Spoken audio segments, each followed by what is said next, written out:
Hi, and welcome to Watch It Played. My name is Rodney Smith, and in this video we're going to learn the 1 to 4 player game Terraforming Mars Ares Expedition, designed by Jacob Frixilius, Nick Little, and Sydney Engelstein, and published by Stronghold Games, who helped sponsor this video.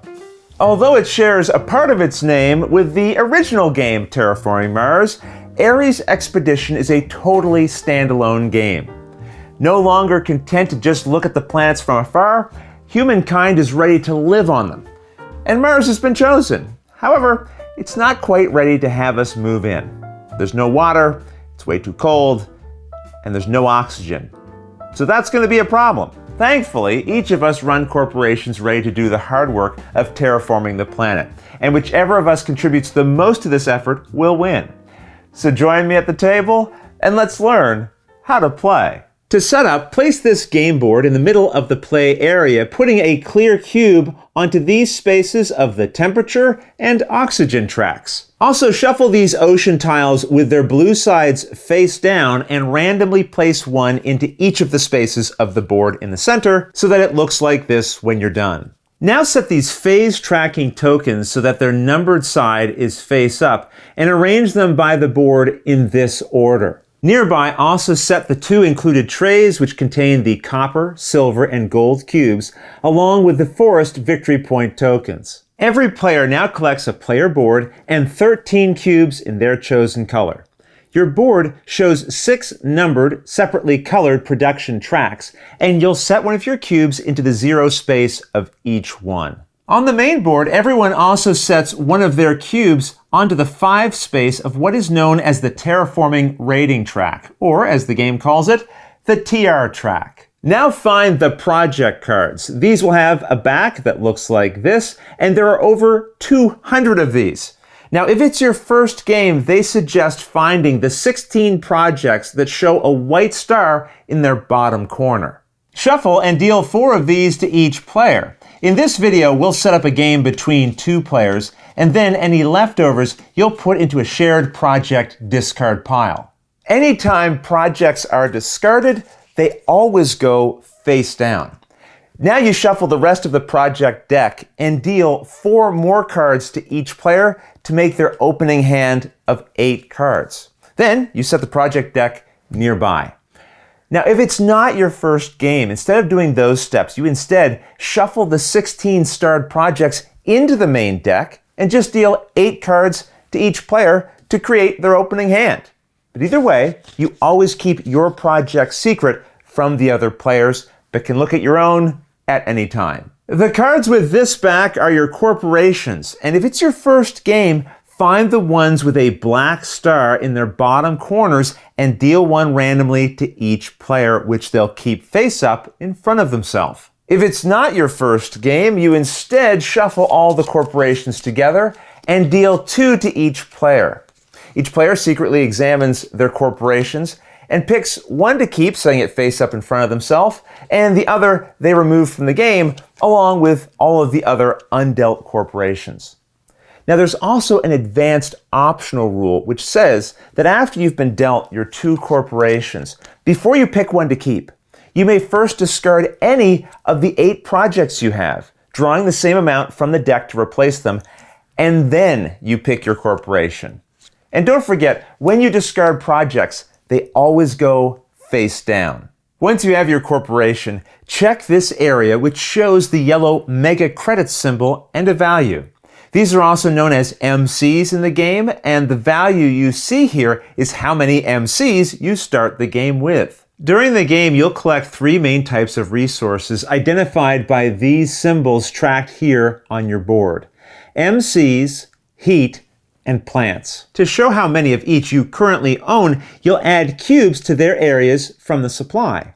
Copper cubes are worth 1, silver counts as 5, and gold is 10.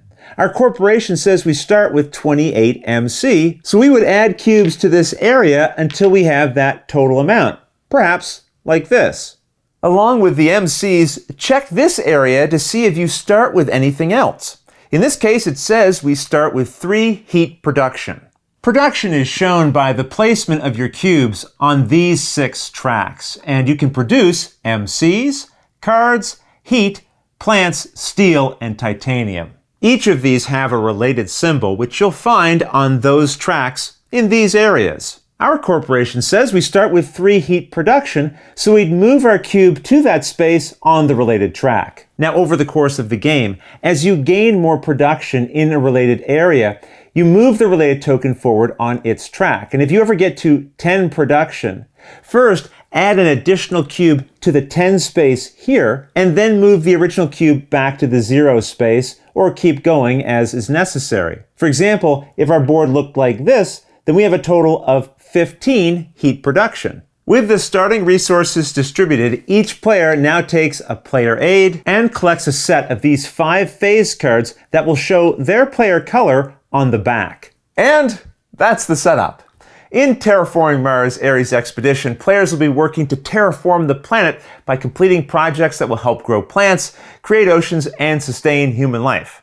Many of the actions you take will provide you with victory points, and the player with the most points by the end of the game will win. The game is played over a series of rounds, and each round is broken into 3 steps, starting with planning. Here, each player will secretly choose one of their phase cards, which are the 5 with this back. These represent the potential phases players will be able to resolve during the rest of the round. And you'll have 1 card for each phase, which are numbered in the order they are resolved later. You'll find one for development, construction, action, production, and research. As I mentioned, during this planning step, you're secretly picking one of them, which you'll set face down in front of yourself. Then, once everyone is ready, the chosen cards are revealed. The phases that were chosen are the only ones you'll resolve in this round, and as a reminder of that, you'll flip the matching tokens here face up. So in this case, we'll be resolving phase 1 and 4 in order from top to bottom. Now, if instead both players had chosen the development phase, then that would be the only phase that would be resolved in the next step of the round. All these other phases would be ignored. In this way, the players themselves will be deciding what they and the other players will be able to do in the next step. Because once a phase has been selected, no matter who selected it, everyone will get to participate in those phases. However, the player who specifically chose a phase by playing its card also get to resolve the bonus shown here during that phase. For example, I chose the development phase, so everyone gets to resolve this main ability, but only I get the bonus here at the bottom. Now, if 2 or more people had played this card, they'd each get the bonus. So, with the planning step complete, it's now time for the resolve phases step, where we resolve in order the phases that were chosen by the players. In this case, it was just development and production. But when you play, you'll need to know how they all work. So we'll go through all of them here in this video. But just remember, you normally only resolve the ones that were chosen during that planning step. No matter which phase is resolving, all players resolve it at the same time. You don't have to take turns. But each phase that was chosen only gets resolved once by each player, even if multiple players selected the same phase. So with that understood, let's go through all of the phases, starting with development. Here, each player may play 1 green project card from their hand. These are the ones with a green banner along their left border. And to play one, you pay its cost here. In this case, 19 MCs. To pay a cost, return the related cubes from your MC storage back to the general supply, making change as required. Also, anytime you need MCs to pay for anything, during this phase or at any time in the game, you can always discard any number of cards from your hand to gain 3 MCs for each one. So let's say I wanted to pay for this card, which costs 19 MCs, but I only have 15.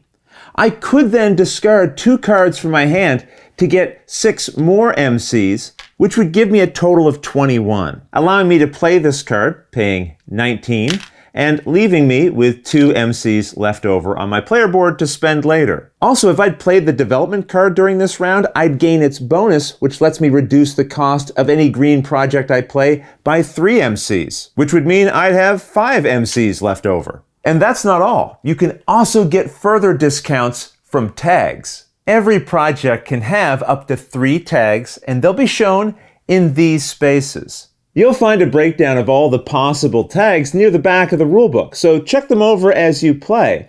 But in this case, we'll pay attention to the brown one, known as a building tag. When paying for a project with a building tag, if you have any steel production, which is this track, then as it says here, you reduce the cost of that card by 2 MCs for each steel you produce. So if this marker was on the 3 space, we'd reduce the cost of this card by 6. And you don't move the marker when you get this discount. You'll be able to use that steel discount again on future buildings. In the same way, some cards have a space tag, which looks like this. These will cost less if you produce titanium. Every titanium you produce on this track reduces the cost of those cards by 3 each. So in a case like this, if I was trying to play this card, which costs 16, I'd get a discount of 4 MCs because of the steel I produce, since it has a building tag, and then I'd reduce it by another 15 because it has a space tag, and I produce 5 titanium, which actually means this project would be free for me to play. But keep in mind, you don't get any money back if your discounts are greater than the cost of the card. And just to be clear, these discounts apply to any cards you pay for that have building or space tags, no matter which phase you're in. In addition to cost in MCs, some cards have an additional requirement which will be located in this area as a reminder, but then will be explained in full beside a check mark symbol here. So to play this card, it says that oxygen must be red or higher. Oxygen levels are tracked with this marker on the main board here. So even if we had the MCs to pay for this card, we can't because the marker is not on a red space or higher. And we'll see how this moves up a little bit later. We now know how to play a card, but now let's see why we'd want to. Every card you build will provide various benefits. For example, as soon as you play this card, we gain these benefits. Symbols on top of a background with diagonal lines mean they increase your production tracks. But if you're not sure exactly what a symbol means, don't worry, you'll also find them explained in detail right here. In this case, you increase your MC production by 1 and your plant production by 2. And after playing a card, you leave it face up in front of you. And as you play new ones, you overlap the same colored cards to save space. Just leave the tags and the reminder of their effects exposed for future reference. Some cards also provide a one-time effect as soon as they're played, and if so, they'll show a lightning bolt beside that effect. So after playing this card, we get to draw a card from the project deck in addition to raising our heat production by 2 steps. There's no limit to the number of cards you can hold in your hand, and if you would ever need to draw a card and the deck has run out, just shuffle the discard pile into a new draw deck. And with that, we're now ready to move on to the next phase, construction. In this phase, each player may play 1 blue or 1 red card, which you can identify by the colors running along their left border. And you pay for these just like the green projects we saw earlier. Now, any player who selected this phase during the planning step may also use the bonus here to either draw a new card from the project deck or play 1 additional blue or red card during this phase. When a blue card is played, its ability may have the word action beside it, and its symbols will be on a blue background. This means its effects won't resolve until the action phase, which comes later. And you'll find a reminder of when a card's ability can be used by looking at the small Roman numerals found above its symbols in this area. Other blue cards may have the word effect by their ability and a purple background behind their symbols. This is an ongoing effect that you can use anytime its listed ability would apply. And while we're looking at this card, I should mention that several may have a value in this area. These represent victory points that you'll gain at the end of the game for having played them. As an aside, your corporation card will also provide you with a unique ongoing effect that you'll want to keep in mind while playing. Now don't forget, during the construction phase, you can also play red cards, and these will have a one-time instant effect that is resolved when played. Blue cards, like green ones, can be stacked on top of each other as you play them, but you'll want to keep their bottom areas exposed along with the left side so you can see their effects or actions. While red cards, on the other hand, only need to have their tags visible. So the development phase is for playing green projects, the construction phase is for blue and red projects, and that brings us to the third possible phase, actions. In this phase, each player can activate any action effects on their blue cards. So if I had these two already in play, I could perform each of them one time in any order. And the bonus ability for this phase is that you can activate any one of your actions a second time. Now in this phase, you can also perform any number of what are known as standard actions, but we'll see how those work in just a moment. For now, let me show you a couple of blue card examples. This one is simple. You just draw a card from the top of the deck. This action says that you add one microbe to this card. Now there are no special pieces to represent microbes. Instead, you add a single copper cube here, which turns it into a microbe. So every time you use this action, you add another microbe to this card. Now these are valuable because the victory point symbol on this card shows an asterisk, which is explained here, and it says that every 3 microbes on this card are worth 1 victory point, also known as a VP. The action on this birds card is similar, except that every cube added here represents an animal instead of a microbe. Now remember, during this phase, in addition to resolving any actions on blue cards you have face up in front of you, you can also perform any number of standard actions. And there are 5 different types, each listed here at the bottom of your board. This first one lets you spend 20 MCs to gain a forest VP token from the supply, which is worth 1 victory point at the end of the game. If you look closely at this symbol, which represents a forest VP token, you'll also notice a small oxygen symbol. This is a reminder that anytime you gain a forest token, you also raise the oxygen levels 1 step. And anytime you move oxygen up 1 space, don't forget you also move your TR marker 1 space as well. This next standard action here lets you spend 14 MC to raise the temperature track 1 space, and again this means you raise your TR up by 1 as well. This next standard action lets you spend 8 plants to gain a forest VP token, which again raises oxygen levels 1 space and gives you 1 more TR. Now I should point out, if you're ever running low on forest tokens, you can trade 5 of them in for one of these tokens worth 5 points. Another standard action is spending 8 heat to raise the temperature 1 space, and of course you also gain 1 TR for that. And finally, you can spend 15 MCs to pick any one ocean tile and flip it face up, receiving whatever reward is showing on this side of it. This symbol here at the top means you've created an ocean, and when you do that, you raise your TR level 1 space.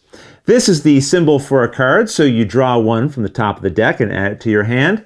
And then this symbol means that you gain 1 plant resource. The different ocean tiles will give you different combinations of rewards, but once a tile has been flipped face up, it can't be chosen again. These oceans, the oxygen, and the temperature are known as the global parameters. And to terraform Mars, we need to get the cubes to the top of their tracks and all of the oceans flipped face up. Now, during a phase, if a parameter reaches its limit, for example, if a player got the oxygen to here, then during that phase, the other players could still perform actions or play cards that would increase this parameter. You don't move the cube anymore, since it's already at the top, but those players would still get the TR bonuses or a forest token that they're owed. However, after that phase, where the limit was reached, players no longer gain any rewards for increasing that particular global parameter. For example, let's say it was the next round and the action phase was now being completed. A player could still spend 8 plants to gain a forest token, but the oxygen level would not go up and neither would their TR rating. During the phase that the last ocean is flipped face up, players may still perform actions that would flip oceans, but since there isn't anything left to flip, they just gain whatever rewards were showing on the last ocean that had been flipped that phase. And of course, they gain their TR ratings as normal. But after that phase, you cannot pay MCs to flip oceans anymore, since there's no more left to flip. So those are all of the standard actions you can take during the action phase. And standard actions you can take as many times as you like. In fact, at the end of the action phase, if you have plants or heat that you could spend on any standard actions, then you must spend them. For example, I have 9 plant resources here, so I'd have to spend 8 of them, which gains me a Forest VP token and increases my oxygen by 1 step, which, as we also know, increases my TR by 1 step. Now keep in mind, if oxygen was already maxed out, you would still take this action, but you would only get the tree victory point token. If you had 8 or more heat, but temperature was already at the max, then these resources you wouldn't have to spend, though they might help you with a tiebreaker at the end of the game, as we'll see. And just remember, this requirement to spend plants and heat on standard actions only applies in rounds where the action phase has been selected, because that's the only time you can perform standard actions. In other words, in a round where it hadn't been selected, you can have all the plants you want, and you won't have to spend them until a later round when the action phase is activated. So that's the action phase, and next we have the production phase. Here, each player collects resources equal to the production on the cards they have in play. And if you played this card during the planning step, you get the bonus of 4 MCs. For MC, you gain an amount equal to your TR value and the value on your production track here. So in this case, I'd get 12 MC and set that value in cubes here. Next, draw a number of cards from the deck equal to the value on your card production track. Then check your heat production and add that number of cubes here. And the same goes for your plants. Steel and titanium don't generate cubes. These, as we saw, make it cheaper to pay for cards with building or space tags. The important thing to remember about the tracks and resource areas is that the tracks represent how much of an item you can produce during this phase, while these areas show how much of each related thing you actually have. And now we come to the final possible phase, research. Here, each player draws 2 cards, examines them, and picks one to keep, and the other they discard face down as usual.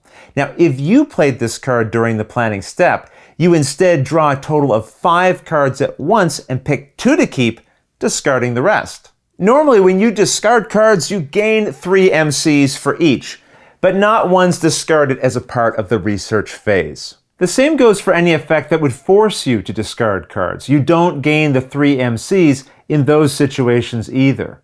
And those are all 5 of the possible phases during the resolve phases step. Also remember, you only resolve as many phases as were chosen during the planning step. And once the phases that were selected have been resolved, you come to the end step of the round. Here, every player discards down to 10 cards in hand. And for each of these discarded, they gain 3 mega credits as normal. Then you flip all of the phase tracker tokens face down and start a new round. This will be completed the same way, except you don't take the phase card you played last round back into your hand. So during this new planning step, you'll only have the 4 remaining cards in your hand to choose from. And after you've put your new chosen phase onto the table, then you can take the old one back so you'll have it to choose from during the next planning step. And rounds will continue like this until the end of the game, which is triggered once all 3 global parameters have been met.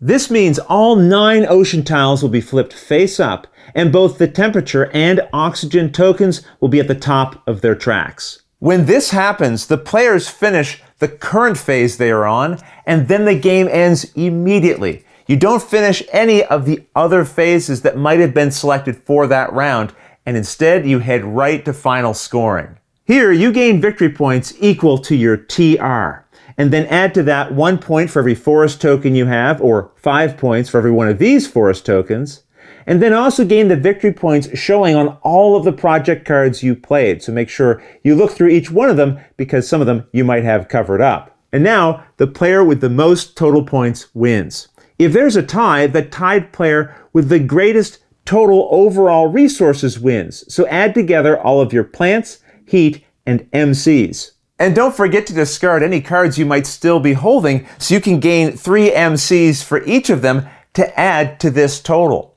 But if there's still a tie, the tied players share the victory. The game also comes with a 2-player cooperative mode and solo rules, but those I'll leave for you to discover on your own. And don't forget, you have a player aid to remind you of the steps and phases of a round when you're first learning how to play, with a similar overview here on the back of the rulebook. Otherwise, that's everything you need to know to play Terraforming Mars Ares Expedition. If you have any questions about anything you saw here, feel free to put them in the comments below, and I'll gladly answer them as soon as I get a chance. You'll also find forums for discussion, pictures, other videos, and lots more over on the games page at Board Game Geek, and I'll put a link to that in the description below. And if you found this video helpful, please consider giving it a like, subscribing, and clicking that little bell icon so you get notification anytime we post a new video. And if you'd like to support the show, you can join our Patreon. You'll find links for that in the description below. But until next time, thanks for watching.